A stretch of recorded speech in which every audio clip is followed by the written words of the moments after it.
I woke up to the sound of my land being invaded.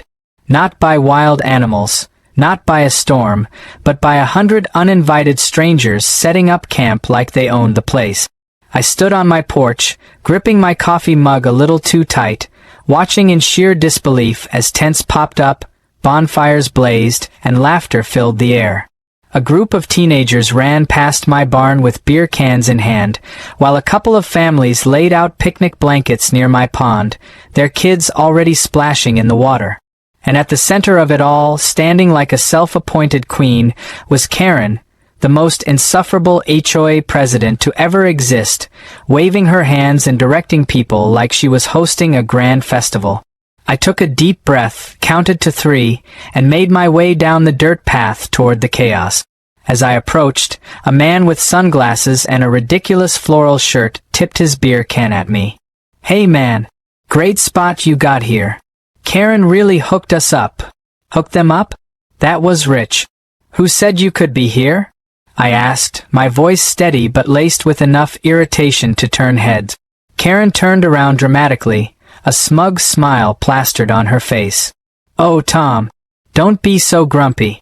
It's just one night. The community needed a little getaway, and your land is just sitting here. Wasted potential, really." She waved her hand dismissively as if my private property was an abandoned parking lot. "Wasted potential?" I repeated, narrowing my eyes. Karen sighed as if I was the one being difficult. "It's not a big deal. I made a post in the neighborhood group. Everyone was so excited about camping out here. Fresh air, a little nature, what's the harm?" I inhaled sharply, pushing down the urge to remind her that this land had been in my family for generations, that every inch of it had been worked on, built, and protected with sweat and effort. But Karen never listened to things like that. She only heard what she wanted to hear. "And what part of that post included my permission?" I asked. She laughed, actually laughed, like I was the crazy one. "Oh Tom, don't be so possessive. It's just land. And anyway, everyone's already here. What do you want me to do? Send them all home?" She gestured around dramatically, and a few campers stopped to listen in, murmuring among themselves. "Yes, that's exactly what I want," I said flatly. Karen's face twitched just slightly, that flicker of irritation she always got when someone dared to challenge her. But then she tilted her chin up and put on that practiced, patronizing tone. "Look, it's just one night. Don't be such a stick in the mud. We'll be gone in the morning, and no harm done." I glanced around at the beer cans already littering the ground, the smoke rising from an unauthorized bonfire, and the man currently hammering a tent stake directly into the roots of one of my oldest oak trees. "No harm done," I echoed, my patience wearing thinner by the second. Karen rolled her eyes. "Ugh, you're being dramatic. The HOA board fully supports community events like this." I smirked. "Well, that's funny, Karen. Because my land isn't part of the HOA." For the first time, I saw a flicker of doubt in her eyes. A quick moment of realization that she might have stepped over a line. But Karen was never one to admit defeat so easily. "Oh, technicalities," she huffed. "But it's all about the spirit of the community, right?" I folded my arms, letting the silence stretch long enough for her to feel it. She waved a hand as if brushing away my concerns. "Oh, lighten up, Tom. It's not like you even use this land for anything important. What's the harm in sharing it for one night?" I let out a slow breath, my eyes scanning the chaotic scene before me. Then an idea started forming. A slow, deliberate grin spread across my face. "Fine," I said, stepping back. "Stay as long as you want." Karen blinked, clearly expecting more of a fight. "Wait, really?" I nodded, my smirk deepening. "Sure. But I hope you and your guests are early risers." She frowned slightly, trying to read between the lines. But the lure of a victory was too strong for her to question it. She gave me a satisfied nod and turned back to the crowd. "See, everyone? No problem at all. Let the camping begin." I watched as they cheered, oblivious to what was coming.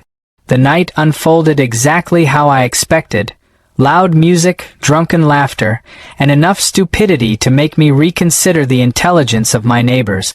A group of men took it upon themselves to borrow firewood, which just so happened to be my fence post.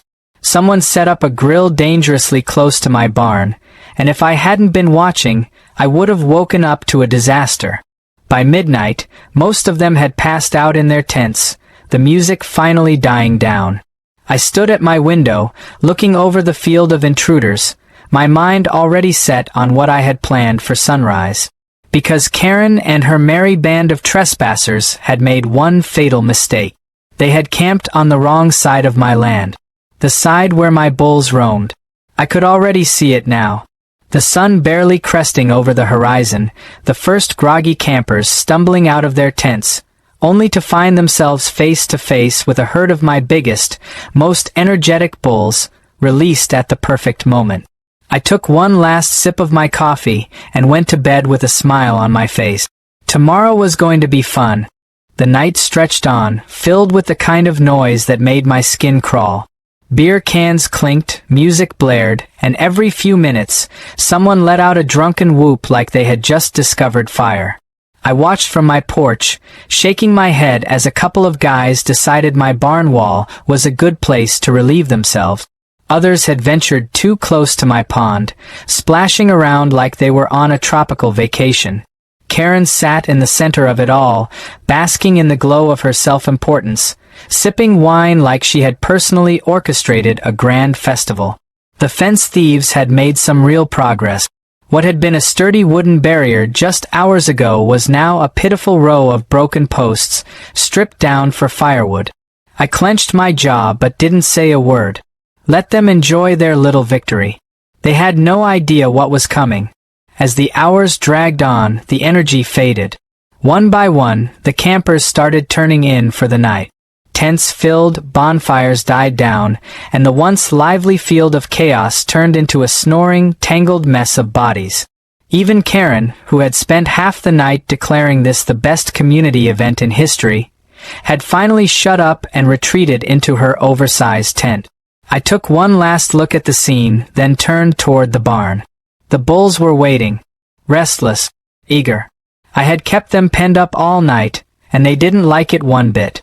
By sunrise, they'd be more than ready to stretch their legs. The first light of dawn crept over the horizon, casting a soft glow over my land. A thick mist lingered in the fields, swirling between the tents. The air was still, peaceful, the perfect contrast to the chaos that was about to unfold. I walked to the barn, boots crunching against the dirt. The bulls snorted, shifting in their pens, sensing the change in the air. I ran a hand over the gate, feeling the solid weight of it, then reached for the latch. With a single, deliberate motion, I lifted it. The gate swung open. For a moment, nothing happened. Then, the lead bull, a massive beast named Red, stepped forward. His muscles rippled beneath his thick hide as he sniffed the morning air.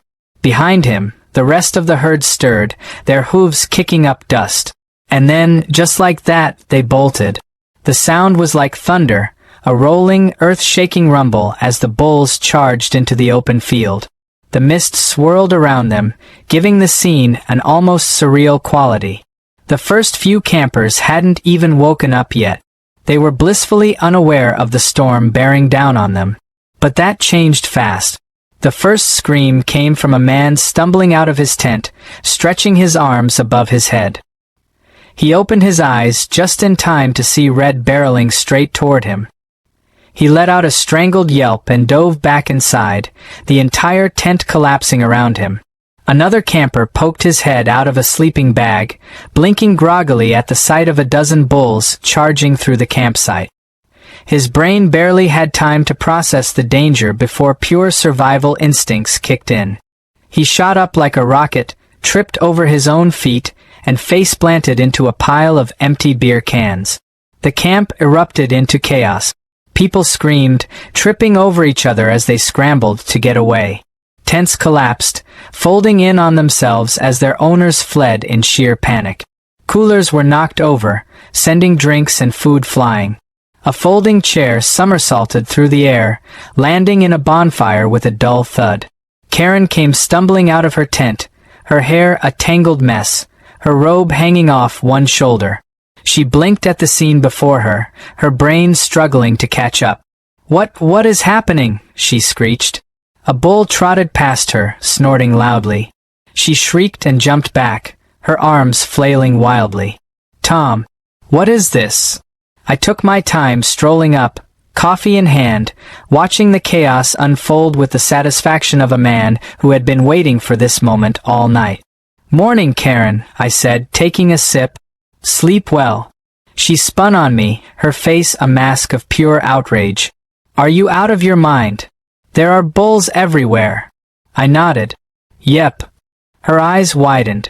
"You did this on purpose." I shrugged. "Technically, I just let my bulls out to graze. This is their land, after all." I gestured around at the sprawling chaos. "You're the ones who decided to set up camp in the middle of it." A man ran past us, screaming at the top of his lungs, his tent still partially attached to his back. A woman was halfway up a tree, clinging to a branch while yelling at her husband below. Someone had managed to wedge themselves into a portable toilet, and the entire thing tipped over with a dull crash. Karen's face turned a deep shade of red, her hands clenched into fists. "You think this is funny? People could get hurt." I took another sip of my coffee. "Funny, you weren't too worried about safety when they were breaking my fence, swimming in my pond, and setting fires near my barn." Her mouth opened and closed, struggling for a response.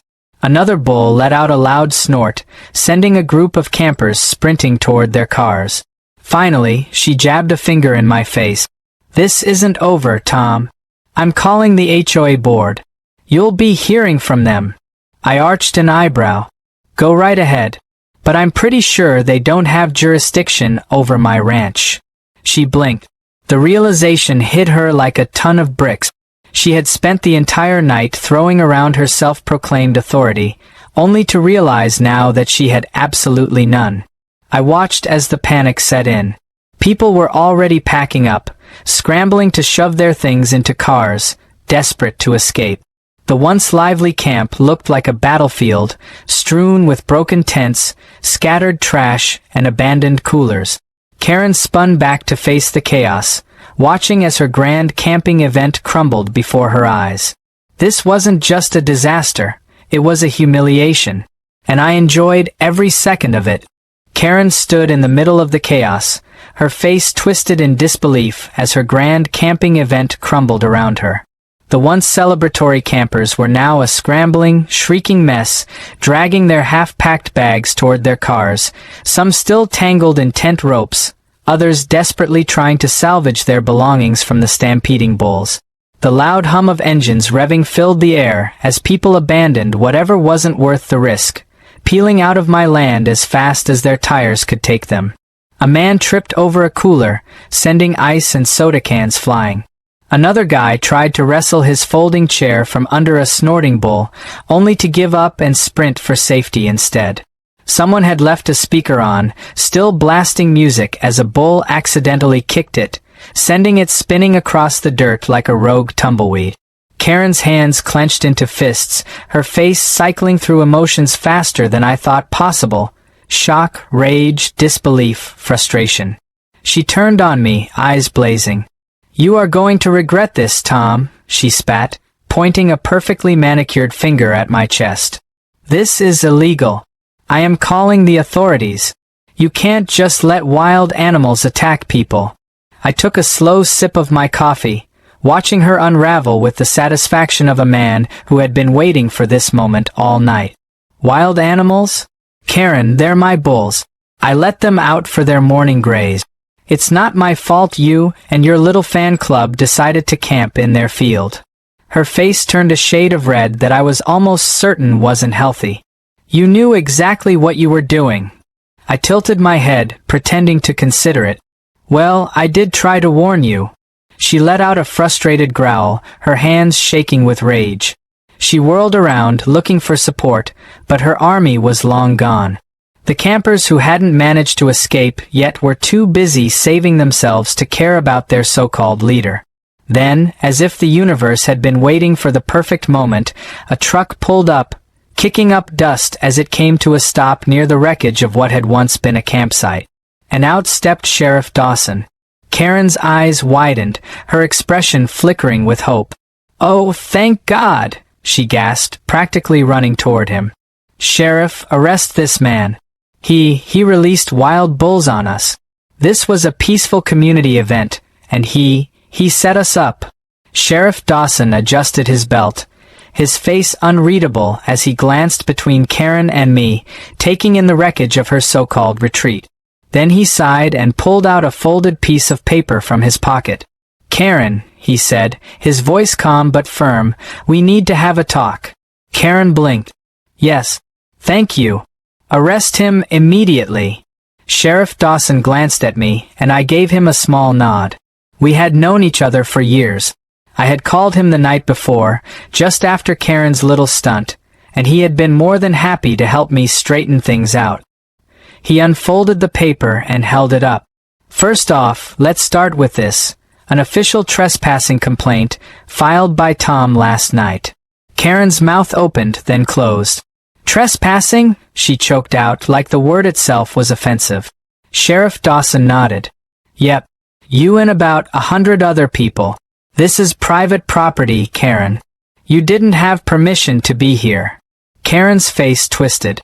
"That's ridiculous. This land is part of the community." Sheriff Dawson raised an eyebrow. "Is it? Because according to county records, this land belongs to Tom. And last time I checked, your HOA rules don't extend past your own neighborhood." Karen stumbled over her words, but he wasn't done. "Second," he continued, flipping through his notes, "we've got property damage. Reports of broken fences, stolen firewood, damage to the barn, littering." He gestured toward the field, where the remnants of the party lay scattered in the dirt. "That's all on you, since you organized this event without the owner's consent." Karen's confidence was cracking like glass under pressure. She let out a nervous laugh, shaking her head. "This is all just a misunderstanding. It was supposed to be a community retreat. Everyone was so excited." Sheriff Dawson didn't look amused. "You charged people to come here, didn't you?" Her face paled. "What? No. I mean, I may have collected small donations to help with supplies, but..." "Small donations?" I cut in, pulling out my phone. I had taken a screenshot of her social media post before she could delete it. I turned the screen toward Sheriff Dawson. She was charging a $50 entry fee for an exclusive HOA nature getaway. Karen's face drained of all color. Sheriff Dawson let out a slow whistle. "Well, that's interesting. See, Karen, that makes this a whole different situation. Now we're looking at unauthorized event hosting, potential fraud charges, and illegally collecting money on someone else's property." Karen's mouth opened, but no sound came out. Her brain was scrambling for a way out, but there was none. "Now, normally," Sheriff Dawson continued, "a situation like this would come with some hefty fines. Maybe even a nice little visit to the courthouse. But I'm feeling generous today, so I'll make you a deal." Karen clutched at the last bit of hope she had left. "Yes, a deal. That sounds great. You and your HOA buddies are going to pay Tom back for every bit of damage you caused. Every fence post, every piece of trash, every bit of destruction you left behind. And," he added, giving her a pointed look, "you are never to set foot on this land again without permission." Karen swallowed hard, her eyes darting around as if searching for a way out. There was none. "And if I refuse?" she whispered, her voice small. Sheriff Dawson smiled. "Then I process these complaints, and you can explain yourself to a judge." Silence. Then Karen, for the first time in her life, made the smart choice. She nodded, her lips pressed into a thin line. "Fine," she muttered. "I'll pay for the damages." Sheriff Dawson tipped his hat. "Good. That's what I thought." As he walked back to his truck, Karen turned back to me, her eyes burning with humiliation. "You think you've won?" she hissed. I took one last sip of my coffee, letting the warmth settle in my chest before flashing her a slow, satisfied grin. I don't think, Karen. I know. She spun on her heel and stomped toward her car, her shoulders tense with rage. The last remaining campers piled in, desperate to get as far away from my land as possible. Within minutes, the field was empty, save for the trampled tents and scattered debris left behind. I let out a deep breath, watching the dust settle as the final car disappeared down the road.